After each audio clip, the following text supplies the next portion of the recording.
The judge said, and I quote, "I have not seen fraud on this scale since Theranos and Elizabeth Holmes told everybody she could test for 1 million diseases simply by swilling blood in her mouth. I've caused an economic breakdown here on Watopia because of my fraudulent actions. The economy took such a hammering. That's why the discs aren't available anymore in the drop shop. That was my doing. Drop stock crashed overnight." And the judge said to me, "Pritch, have you any remorse? Would you do it again?" I said, "Judge, absolutely." So as part of my rehabilitation and community service, I've been asked by the Council of Watopia to produce a video on wheels to try and get the economy boosted again. Now, wheels are the single most important factor in making your Zwift experience a little more enjoyable. Now, whether you're a racer or you're just a social rider or you're training, having a decent set of wheels is going to make a lot of difference. So when it comes to selecting wheels on Zwift, you've probably asked yourself 2 questions. Am I going on a hilly ride or am I going on a flat ride? And depending on those 2 factors will determine what wheels you get. Now, you'll probably look at the 4-star rating that Zwift give all their wheels and take your pick from there. But that rating just doesn't work anymore. There's so many different wheels out there and so many different options, and probably more wheels coming, that I don't think it works very well. For instance, the Zwift 50mm carbon wheels, 3-star aero, 2-star weight, exactly the same as the Zip 404 wheels.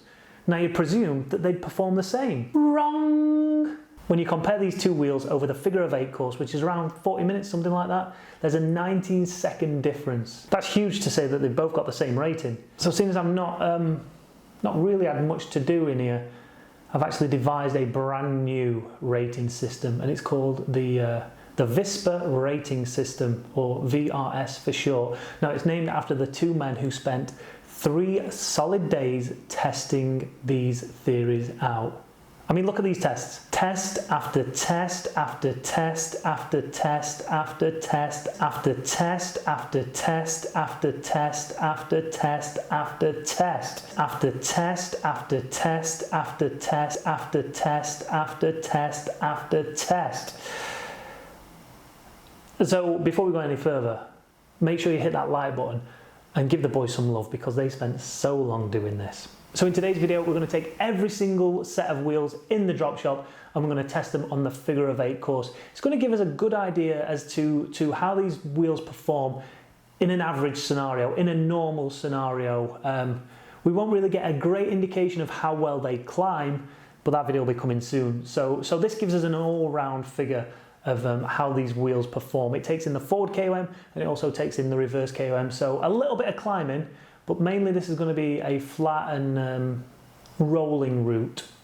Our test subject, which I'm going to call Phil, he's 170 centimeters tall, he weighs 70 kilos, and he's going to ride at 300 watts consistently at an RPM of 100, and he's going to stay on the same bike throughout this whole test, the Zwift Carbon. I also want to point out that this isn't just for racers looking for marginal gains. This is for anybody wanting to increase their experience on Zwift. Because think about it, right? The better the setup, the more drops you're going to achieve, because you're going to be able to go further in a shorter period of time. You're going to have the best and most optimal setup to get the most out of your Zwift experience, meaning you can increase those drops in a shorter period of time and ultimately unlock more stuff quicker. Now, before we get into the test, let's take a look into the shop now and let's see what wheels are available.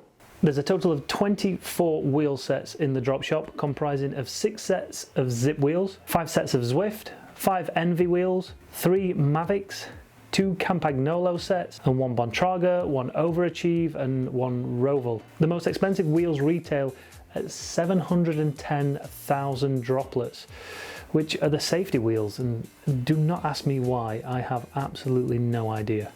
The cheapest are the Buffaloes, for good reason as well, they're only 3,200 droplets. Personally for me, I think the Envy SES 6.7s are probably the best value for money. Plus they aren't too far into the level system that you never actually get a chance to unlock them. So rather than spending the next 10 hours going through each and every test in their entirety, I wanted to show you two extremes of the table. On the right is a Zip 808 Super 9 combo, and on the left hand side is a Zwift Buffalo wheel. Over one lap of the figure of 8, the Zip wheel takes 48 seconds out of the Buffalo wheels, meaning the rider on the Buffalo wheels would need to produce 315 watts to make up that time on the Zip wheel.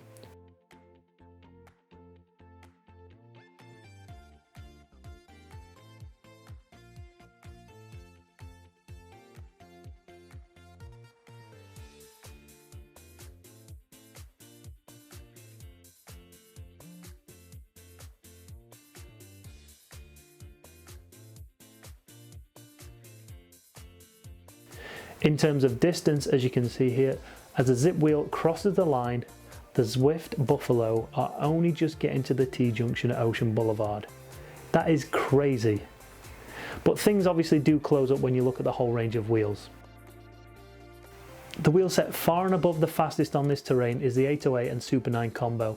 It's 5 seconds faster than its next rival, but then there's only 2 seconds covering second to fourth. Then a jump to 10 seconds between the first and the fifth. There's 10 seconds covering wheels from 5th to 17th, then a 5-second gap to the next wheel.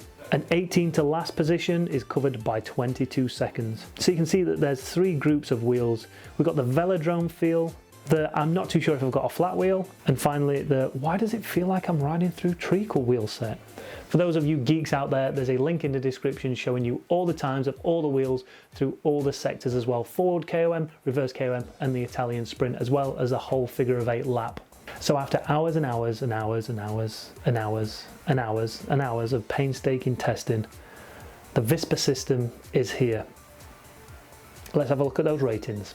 So here it is, here's the Visper system. First we're going to take a look at the Zip wheel range, and on top, as the fastest wheel around the figure of 8, was the 808 and Super 9. As you can see, it scores 10 for aero, but only 6 for weight. Now this wheel lost a lot of time up the hills, and that's one place you probably won't want to find yourself on these wheels.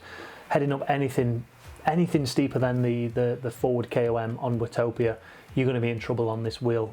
But the rest of the range is phenomenal. The 858s, 454s, 808s and 404s are all solid wheels. You can see that they're all scoring high scores here. The 202s are not great on this test. As we come to test them for a climbing wheel, however, we might see the 202 come into its own and actually be a better wheel than the rest of them. Next we've got the Zwift range, and the less said about these the better really. Coming out on top was a 50mm carbon wheel, which is no surprise really. It's a bit of a deep section wheel and it's going to perform alright everywhere. You're not going to be wanting to climb on those wheels. In fact, you're not going to be wanting to climb on any of these wheels. The safety wheel, for instance, that's the most expensive wheel in the shop.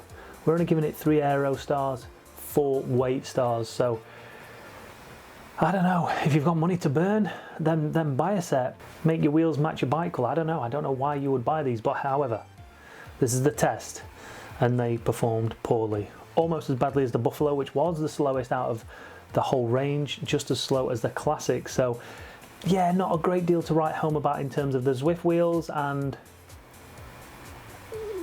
yeah, let's move on.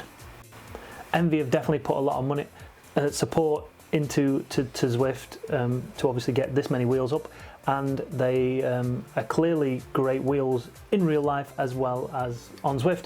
All of them performing great, and the one I mentioned earlier is the SES 6.7, which is a great all-round wheel which can be unlocked at level 22, so you can get a really high quality wheel at a really low XP level. So think about that one when you're making your purchases. If you're higher up on the levels, chances are you're going to go for something a little bit faster, a little bit better.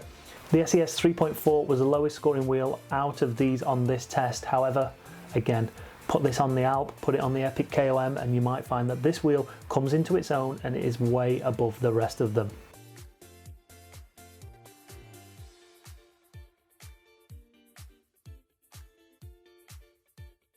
Mavic, my go-to wheel on the track. One of the best wheels available on the track. However, on Zwift, it's a different story. To be fair, there is only 3 in the range. The Ultimate, the Comet Pro and the CXR 60C. Very average. I mean, there's much of a muchness between them. Again, you might find that you're a Mavic fan and you just want a pair of Mavic wheels. They do look cool. The aesthetics are great, however, usability and actually gaining an advantage out of these wheels is going to be hard to find.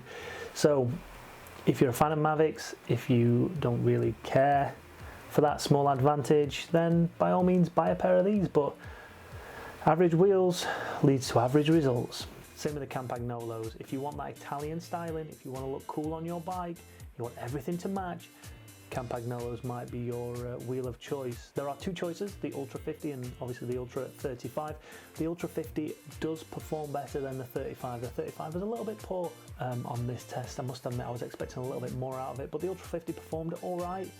Again, looking at that weight score, it's going to be good up on that climb, on that forward KOM, that reverse KOM could come into its own on the Epic KOM and also Alpe de Zwift. So the Ultra 50 might be one you're wanting to look at when we release our climbing wheel video. Bontrager's sole entry into the Zwift world is the Alias 5. Alias 5. Alias 5. Alias 5. Alias 5. Anyway, whatever. Again, it's average. 6 stars aero, 6 stars weight. If you're a fan of Bontrager, you want your trek to match and everything look Bontrager-ish, go for that one. If you actually want to perform well in a race or a time trial or whatever it might be, yeah, avoid it like the plague. There's better wheels out there. There's better looking wheels out there as well for the same amount of gains you're going to get out of this one on the Visper rating. The Overachieve SLR-O scored highly on the aero, 10 stars on the aero. For good reason, it was fast on the flats. It's a nice deep section wheel, so you're going to get fast flowing rides on this wheel. However, again, once that road starts to go uphill, it becomes a different story, and this is definitely not the wheel to have if you're climbing. The final wheel is the Roval.